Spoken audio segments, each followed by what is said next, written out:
beternak dari tahun 2008 untuk beternak Indonesia. Dinamika itu pasti ada gitu. Kambing PE agak rewel, perawatannya agak ini, itu gimana sih? Oke, kawan-kawan KSBS Etawa Lampung Channel, salam ngarit, bres.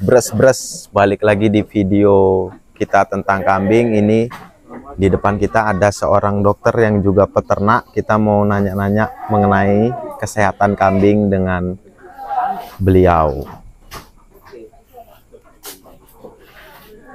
Halo, selamat malam Pak Dokter. Selamat malam. Gimana kabarnya? Alhamdulillah sehat. Ini aku berbicara dengan Dokter Amung ya? Ya. Pak Dokter sekaligus dokter hewan sekaligus beternak juga. Insya Allah demikian, Insya Allah. Sudah berapa lama Pak beternak? Mulai beternak dari tahun 2008. 2008. Puluhan tahun ya Pak? Ya, kurang lebihnya berapa tahun ya Mas? Di 2008 Mas. Ya segitulah. Di 2008. Untuk sekarang beternak kambing apa Pak?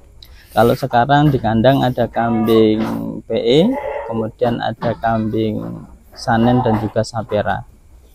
Berarti lebih ke susu ya? Ya. Untuk produksi susu setiap hari ada. Kemudian kalau misalkan dibuat konsumsi yang membutuhkan bisa. Nanti selebihnya bisa dimanfaatkan untuk jembe juga.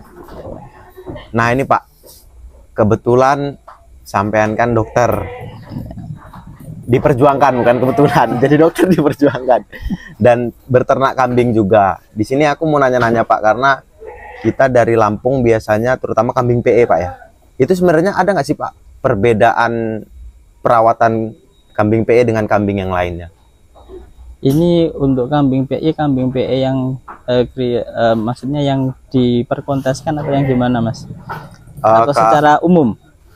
Kalau yang saya lihat di Lampung rata-rata belinya udah puluhan juta sih Pak. Tapi kita bahas yang secara umum aja lah. Gitu.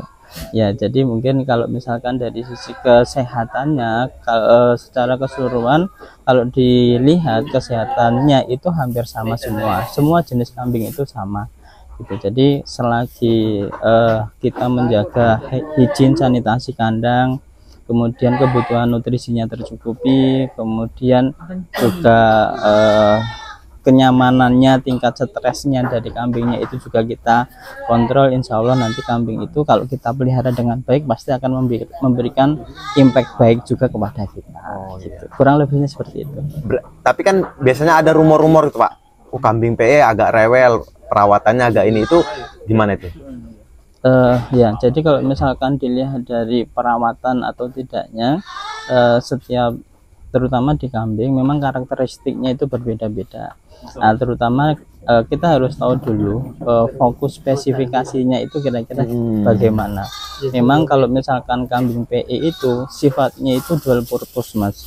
Dual purpose itu bisa dimanfaatkan untuk pedaging dan juga bisa dimanfaatkan untuk perah, untuk diambil produksi susunya. Ya alhamdulillah ada manfaat lagi yang dari kambing PE ini, yang kambing memang dari Indonesia, bisa dimanfaatkan dari sisi seninya bagi teman-teman penggemar seni gitu ya. Iya. Nah gitu. Nah kemudian ada beberapa literasi yang menyebutkan bahwa mungkin karakteristik selain fungsinya tadi ada tingkat untuk dia itu mengembalikan stresnya itu lebih cepat mana gitu.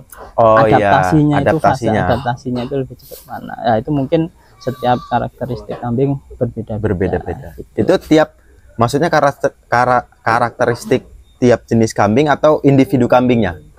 Bisa dua-duanya. Memang yang sementara ini apa namanya lebih handal gitu ya, lebih tahan. Biasanya memang teman-teman itu kalau misalkan kambing Sapera itu biasanya ada yang mengatakan lebih tahan terhadap adaptasi cuaca ataupun yang lainnya. Tapi sebenarnya mekanisme itu bisa ditekan Mas. Jadi misalkan kalau ada mekanisme pengiriman dari Jawa ke Lampung ataupun ada mekanisme transportasi, kita bisa terlebih dahulu itu untuk melakukan beberapa pengecekan. Jadi yang pertama itu kalau misalkan kita keluar daerah atau mungkin bahkan keluar pulau, sebaiknya memang fase administrasinya, proses administrasinya itu yang dilengkapi terlebih dahulu, terutama mekanisme pengecekan kesehatan oleh dokter hewan yang berwenang gitu. Jadi nanti ketika mekanisme pengecekan itu ya kita bisa memitigasi kira-kira kambing itu layak untuk diperjalankan atau tidak. Oh berarti gitu. sebelum berangkat Pak? Sebelum berangkat gitu. Iya. Nah, nanti di dalam mekanisme setelah administrasi itu pasti dokter hewan itu akan mengecek kesehatannya dari kambing tersebut, kira-kira performnya itu sehat atau enggak, karena memang perjalanan yang jauh itu juga ada beberapa efek yang kemungkinan bisa dimunculkan. Yang pertama dari faktor stresnya gitu. Jadi faktor stresnya itu nanti ya salah satunya nanti bisa mempengaruhi turunnya imunitas dari kambingnya ya. Yang kedua, faktor-faktor infeksius yang kemungkinan besar diterima kambing itu waktu transportasi. Contoh misalkan pink ace.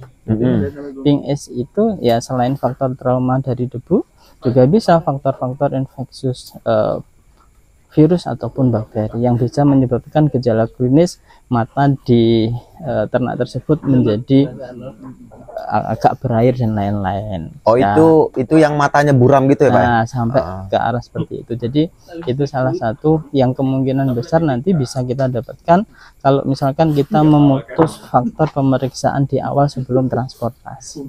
Nah, itu salah satunya. Jadi memang sangat penting sebelum transportasi itu dilaksanakan administrasi dan juga pemeriksaan fisik terhadap kambing tersebut itu dilaksanakan sebelum pengiriman. Berarti mungkin teman-teman di sini bisa lah request sama penjualnya atau brokernya periksa kesehatannya dulu seperti itu Pak ya. Benar-benar. Karena ya selain request untuk pemeriksaan kesehatan bisa saja kita nanti request ke dokter hewannya untuk diberikan beberapa treatment penunjang suportif yang nantinya membantu ternak tersebut supaya tahan dan juga daya imunitasnya itu tetap stabil ketika di perjalanan. Oh iya.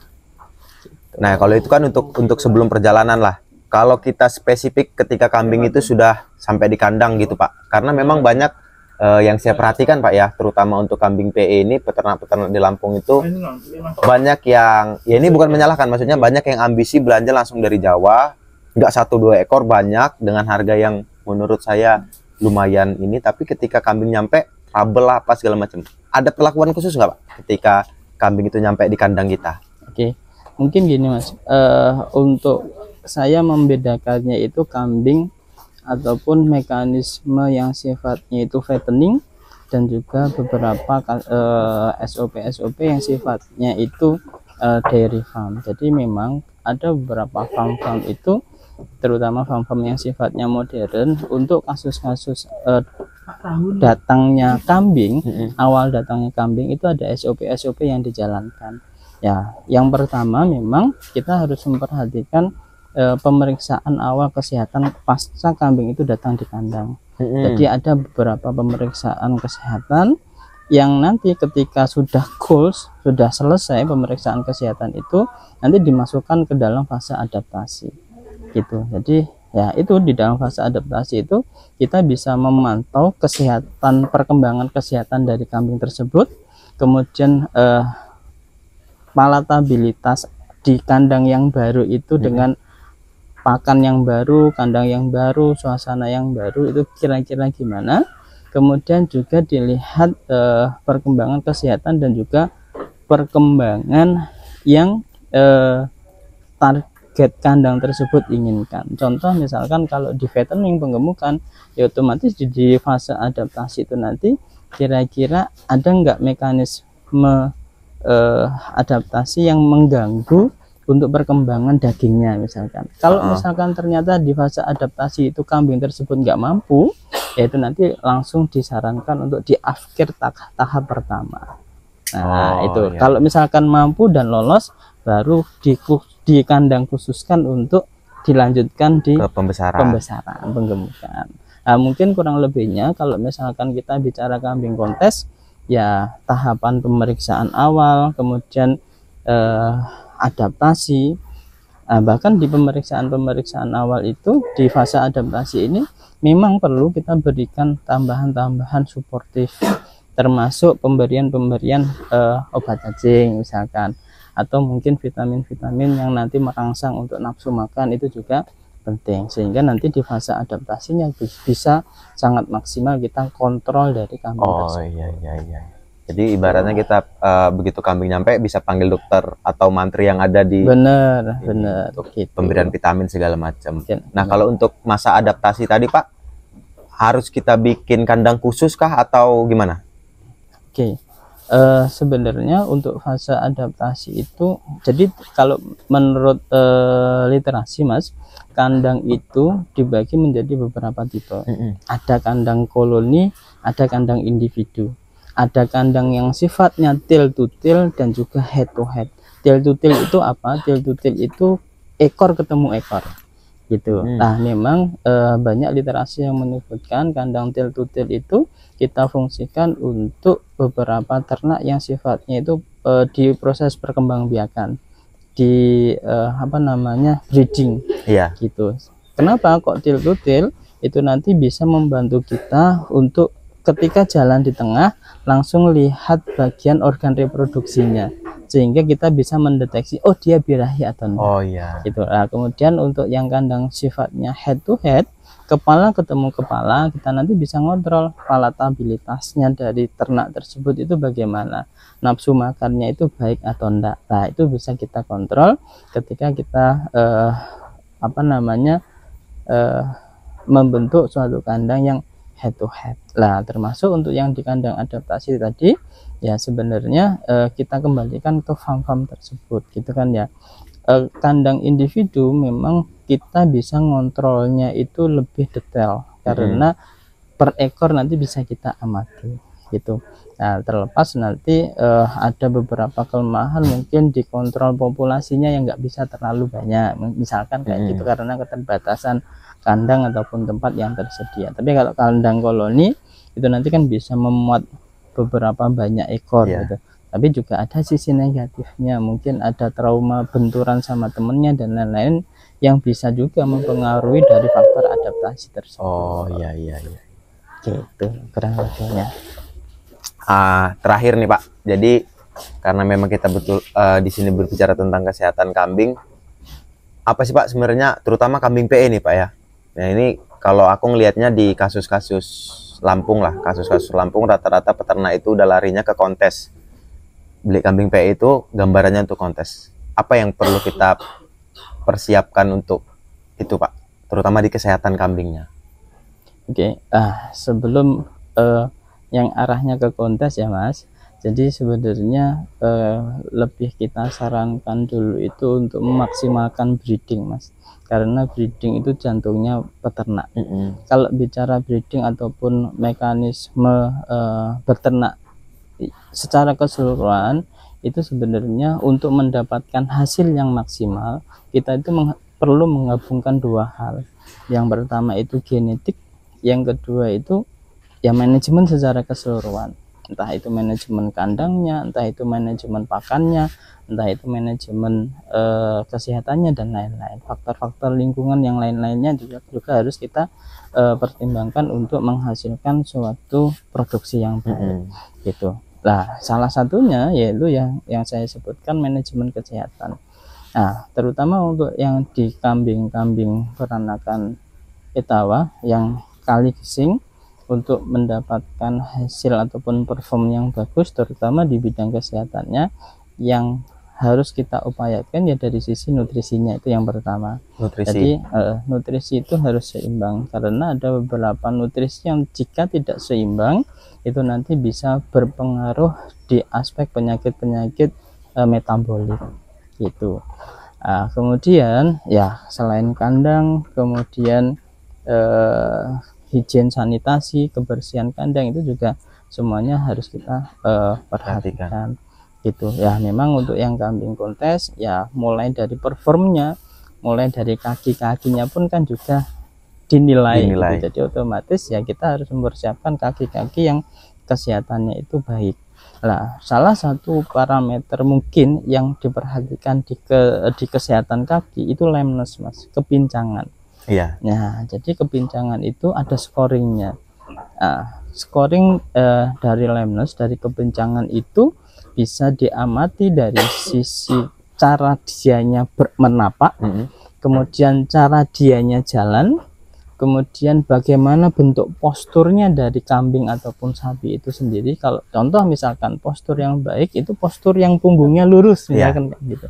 Lah ada mekanisme lameness atau mekanisme kepincangan itu karena faktor kesakitannya dari ternak tersebut, sehingga menjadikan kambing itu menjadi ataupun sapi tersebut menjadi bungkuk punggungnya. Nah, itu juga mempengaruhi scoring dari lameness itu sendiri. Nah, karena mekanisme kesakitan pennya gitu. Nah, selain itu juga bagaimana cara ketika sapi ataupun kambing berjalan, kepalanya itu menghadap ke belakang, misalkan kayak gitu, karena faktor kegelisahan dan juga rasa sakit yang dimunculkan efek dari lameness itu. Nah, itu salah satunya. Jadi mulai dari kaki dipertimbangkan. Nah, selain dari beberapa itu scoring lameness itu banyak juga kasus-kasus di perkontesan itu di kaki kita jumpai adanya inflamasi gitu. Jadi kebengkakan yang muncul di daerah lututnya. Biasanya kayak berair gitu ya, Dok ya? Bisa sampai berair. Lah itu ya memang banyak kausatifnya. Yang paling sering bisa disebabkan karena faktor trauma, benturan, gesek-gesekan, sehingga muncul inflamasi tersebut gitu. Dan itu kalau misalkan tidak ditangani dengan baik, ya sembuhnya nggak maksimal, atau bahkan nggak sembuh. Kadang-kadang disembuhkan muncul lagi. Jadi ya memang kita sarankan untuk kasus-kasus yang sifatnya itu perlu treatment pengobatan, dikonsultasikan dengan dokter hewan yang ada di tempatnya masing-masing, supaya aman gitu. Atau bawa ke Banyuwangi tempat dokter jangan. Oke, ini banyak benar tadi yang tentang kesehatan kambing, kurang lebihnya gitu. Jadi kalau ya itu beberapa pengalaman yang saya dapatkan ketika di lapangan dan juga sering melihat kontes gitu. Tapi kalau misalkan ada salah-salahnya ya saya mohon maaf. Oke, jadi itu ya teman-teman, banyak benar tadi yang bisa kita ambil dari Dokter Amung. Terima kasih banyak loh, Dok, udah mau berbagi di KSBS Etawa Lampung Channel. Sama. Terakhir, Dok, pesan-pesannya untuk peternak Indonesia gimana nih, Dok? Untuk peternak Indonesia, dinamika itu pasti ada, gitu kan ya. Yang penting kita bertahan untuk melewati dinamika itu, gitu. Karena ya roda nggak mungkin di bawah terus, kan kemungkinan juga di atas.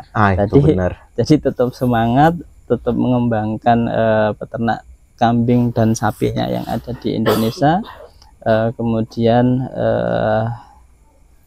jaga populasinya dan juga jaga kualitasnya, karena hasil pangan hewan itu ya hasil yang kita cetak itu juga kita berikan ke sesama manusia. Oh iya, benar. Gitu kan ya. Jadi kita menjaga kualitas untuk dikonsumsi di saudara-saudara kita itu dengan hasil dan juga kualitas yang baik juga.